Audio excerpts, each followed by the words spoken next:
ছাত্র শিবিরের সাবেক দায়িত্বশীল জনাব ইমাম হোসেন, আমি ইমাম হোসেনকে বক্তব্য পেশ করার জন্য অনুরোধ করছি।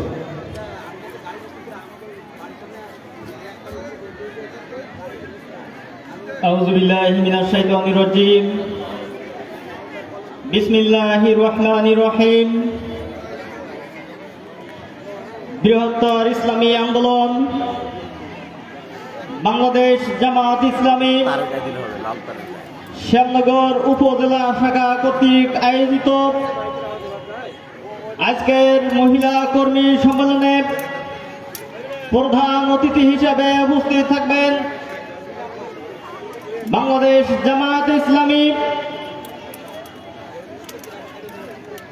কেন্দ্রীয় সহকারী সেক্রেটারি জেনারেল, ইসলামী ছাত্র শিবিরের সাবেক কেন্দ্রীয় সভাপতি মজলুম জননেতা জনাব মাওলানা রফিকুল ইসলাম খান।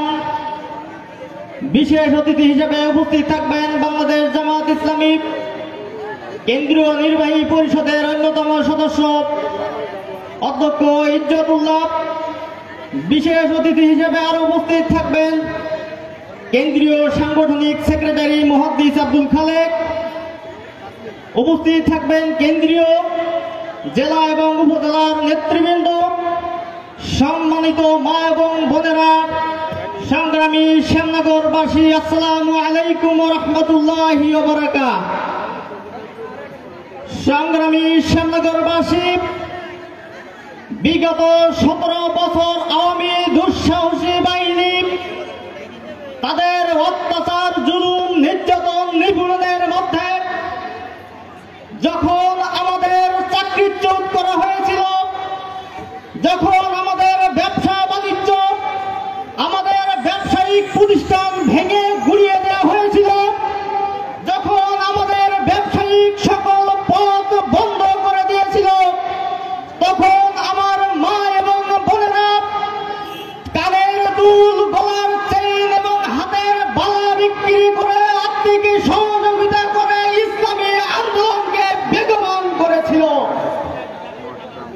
চরম দুঃসময়ে আমার মা এবং বোনেরা হযরতে আসিয়া, হযরতে সুমাইয়া রাদিয়াল্লাহু আনহুর উত্তরসূরি হিসেবে ভূমিকা পালন করেছিল।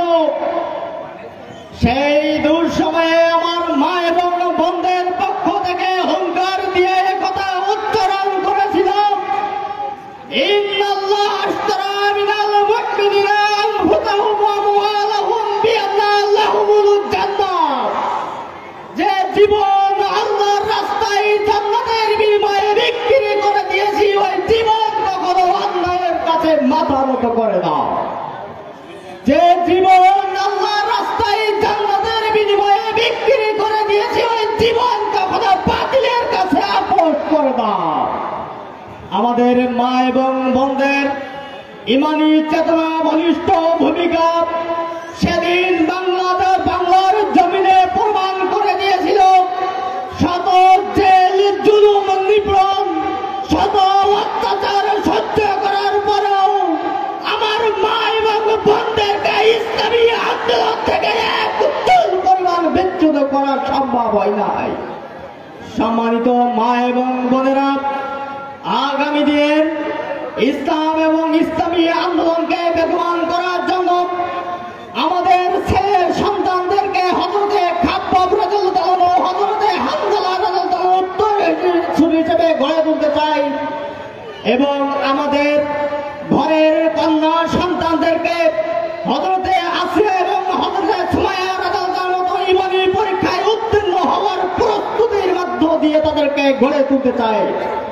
সম্মানিত মা এবং বোনেরা, আগামী দিনের ইসলাম এবং ইসলামী আন্দোলনের জন্য গত সময়ে আপনাদের যে ত্যাগ, তিতিক্ষা এবং কুরবানি ছিল, আগামী দিনেও ইসলামী আন্দোলনের কাজকে বেগবান করার জন্য আপনাদেরকে সর্বোচ্চ ত্যাগ, তিতিক্ষার মধ্য দিয়ে ঈমানী পরীক্ষায় উত্তীর্ণ হওয়ার যত্ন আহ্বান রাখছি। এই বলে আমার কথা শেষ করছি। ওমা তৌফিক ইল্লা বিল্লাহ। আসসালামু আলাইকুম ওয়া রাহমাতুল্লাহ।